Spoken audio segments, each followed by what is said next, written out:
You're watching Good Day Siouxland with Nick Wilson, Avia Hannon, and meteorologist Maggie Warren. From KCAU 9 News, this is Good Day Siouxland.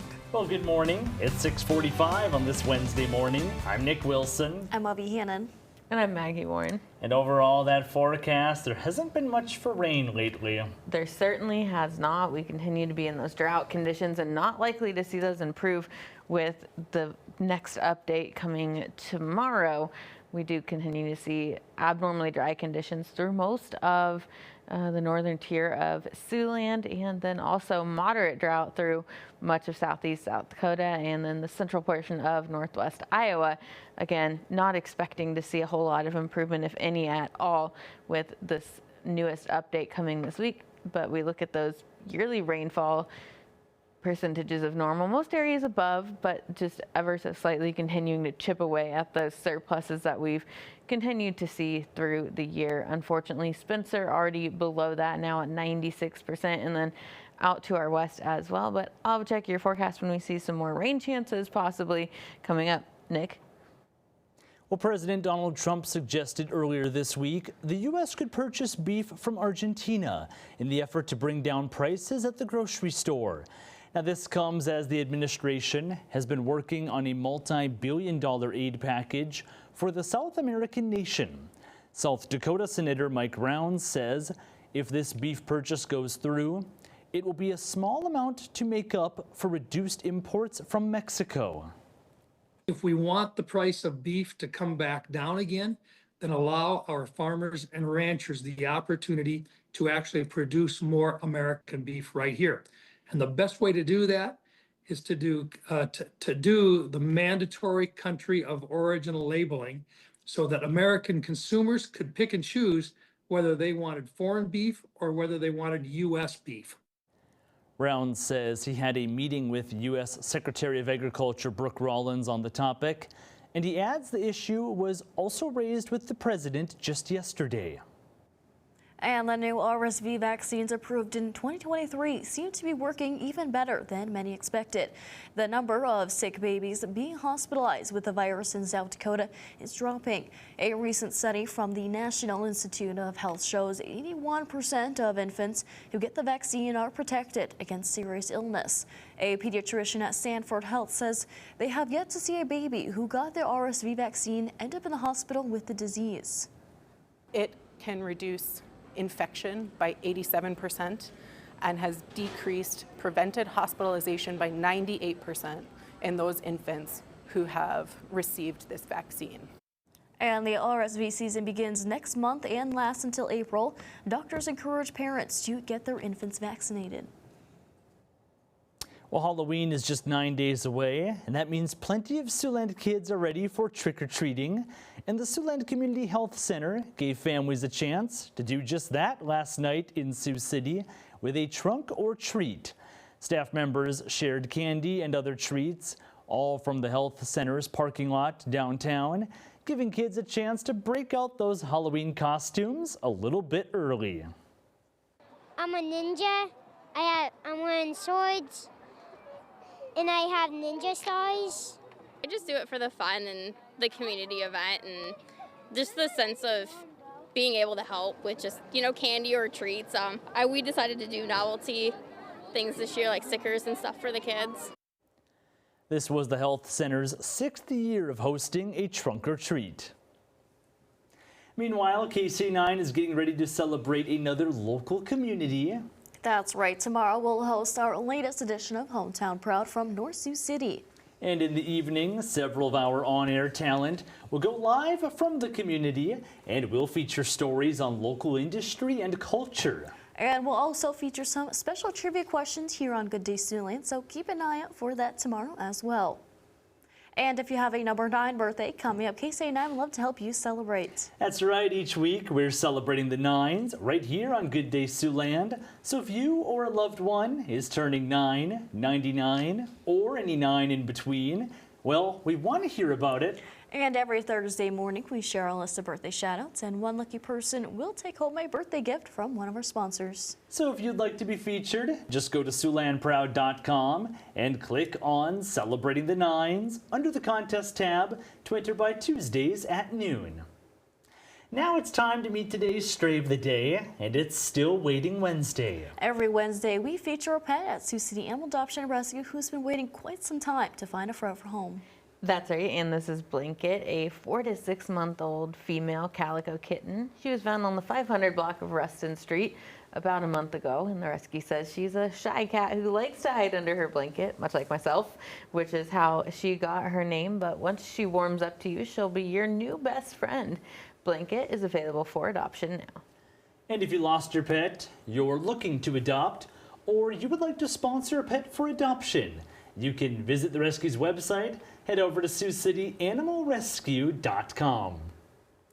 Well, Blanket seems like a nice cat. Seems like she's pretty comfy too. Absolutely. She looked very cute in that picture, especially with her little blanket under her, I believe that was. I wish I could have my blanket here with me at work, but fortunately I cannot. I wonder if she shares her blanket, especially when it's cold like we've been seeing the past couple of mornings.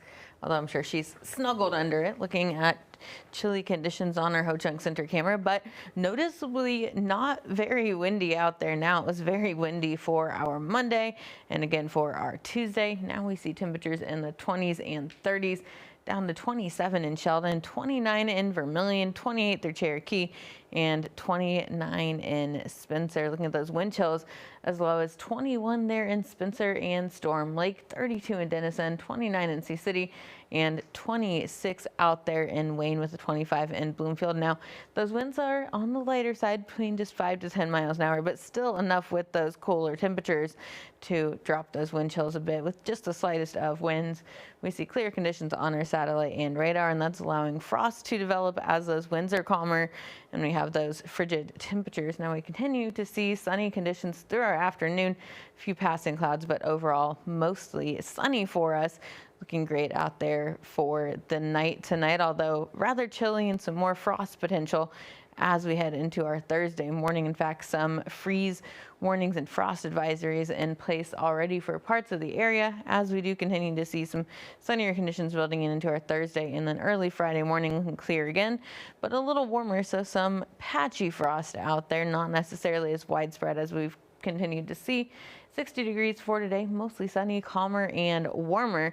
We see 33 for tonight, clear and cold with that frost and freeze potential. Those northwesterly winds still remaining light between about 5 to 10 miles an hour. Looking great for Hometown Proud for our Thursday, 62 for Friday, and a little warmer for that Friday night football action. We continue to see those temperatures holding in the upper 50s and low 60s before we drop things off into the final days of October, and looking at possibly a slightly cooler Halloween for us, Nick. Now we turn to sports. We got more high school volleyball action as the postseason continues, and Anthony Mitchell has the highlights right here in your morning sports wrap. Good morning, Siouxland. All roads lead to Coralville. Even more of our local Iowa high school volleyball squads kicked off postseason play last night in their quest to the state tournament, including Unity Christian, who hosted Okoboji in the Class 3A Region 6 quarterfinal. Knights have won the last 4 meetings 3 via sweep. Pioneers coming into the night looking to snap its 3-game skid. UC won set 1, Pioneers in front in set 2. Knights coming right back with the kill here from Jada Barrow. Great from number 8, makes it 9-8 in favor of Okoboji. Both teams going back and forth on the scoreboard and the court. Fantastic dig from Unity keeps it up. Pioneers reload. Celeste DeVos destroys this one, but the Knights keep it rolling. This play feeling a little bit like a deja vu. Barrow comes up with another kill. Knights win in straight sets. They'll face OABCIG in the regional semifinals on Thursday at home. More teams moved one step closer to state with a win last night in Class 3A. Number 1 Western Christian swept Esterville Lincoln Central in the Region 1 quarterfinals. They'll host Spirit Lake in the semifinals on Thursday. And in the opening round of the Class 4A Region 7 bracket, Storm Lake swept Lamar's 3-0, setting up the Tornadoes with a matchup at number 9 Sergeant Bluff Luton in Thursday's regional semifinal. Check out the full list of local scores on our website, SiouxlandProud.com. Nebraska high school volleyball still wrapping up the regular season. Senior night for South Sioux City, hosting West Point Beamer. WPB's Holly Cole with a running kill down the line to start the sets off with a Cadets point. South Sioux City, though, coming right back. Meadow Porter gets her shot just over the defenders and makes it fall on the back line for the point and side out. Move to set point, and it's Porter again with the kill. Cardinals win the set 25-22. They sweep the Cadets 3-0. Wayne State volleyball up to number 6 in the AVCA Division II Top 25 Coaches Poll and brought a 4-match winning streak to the Mount Rushmore State last night, kicking off its 3-game road stand with a visit to Augustana. Wildcats 7-2 against Augie and Sioux Falls dating back to 2013. Vikings bump it over the net. Wildcats gearing up for the kill. Chloe Hanold there to make it happen, one of her 17 on the night, one of 3 Wildcats to record double-figure kills. Just a couple of plays later, how about some defense? Courtesy of the Molly Romano block, she'd finished with 3 blocks and a match-high 44 assists. Wayne State wins the opening set 25-21 on its way to a 3-1 victory. That's your look at sports. Have a good day, Siouxland. Now let's take a look at this morning's top stories. What you need to know before you go. Well, for the second year in a row, voters in the Emmetsburg, Iowa School District will consider a bond measure. The $25 million request comes because the district's West Elementary School is showing its age. The original building was constructed in the 1950s, and the most recent improvement project was completed 22 years ago. Education leaders say the facility is no longer a viable structure for learning, so they're hoping voters will sign off on a new building. We have a facility sitting here that's over 70, almost 75 years old, and in looking at the cost to kind of redo, fix what we need to fix here, the cost just became to a point where it was financially not responsible for the district and the taxpayers to use that money. So, you know, our committee that we looked at had all kinds of options, and their recommendation would build a new school, kind of cut the losses that we have here, and start fresh for the next 50 to 70 years worth of Emmetsburg students. And for the bond to pass, it will need to get support from 60% of voters. Last year, it only received 51%. And with the election coming up in under 3 weeks now, voters in Sergeant Bluff, Iowa have a chance to hear from some of the candidates on their ballots. 1 candidate for mayor and 2 candidates from both the City Council and Sergeant Bluff-Luton School Board races will participate in a Meet the Candidates event this evening. That'll take place from 5 to 6:30 p.m. at the Hawks Coffee Shop at 110 Gull Drive. The superintendent for the Sergeant Bluff-Luton Community School District will also be on hand to answer any questions regarding the proposed $37 million school bond on the ballot. And Christmas is still more than 2 months away, but one local nonprofit is already working to make the season merry and bright for Siouxlanders in need. The Salvation Army of Siouxland has opened applications for their 2025 Christmas assistance programs. The initiative offers both food and toys for families in need with kids ages 12 or younger. Last year, the organization served more than 4,000 households. They're hoping this year they'll be able to share a tangible reminder of the Christmas spirit with even more families. During economic times, which we're always struggling, with food and being able to purchase those toys, we don't want people to miss out on the joy with extra worry. So we come alongside and just help families at this time. And anyone who needs assistance can call the Salvation Army at the number on your screen to set up an appointment to meet with staff and fill out paperwork in person. That number is 712-255-8836. All right, one last check on that forecast. What's all in store for the rest of this week? Well, if you weren't a fan of the wind the past couple of days, it's going to be calmer today. Temperatures in the low 60s, so a little clearer and warmer. 33 for tonight, so some more frost and freeze potential through the nighttime and into early Thursday morning. Looking great, though, for Hometown Proud tomorrow out in North Sioux. We see 62 degrees for our Friday, low 60s and upper 50s through the weekend with increasing clouds, some shower potential Monday and Tuesday, and then temperatures falling into the last handful of days of October, including for Halloween, but still at this point looking seasonal.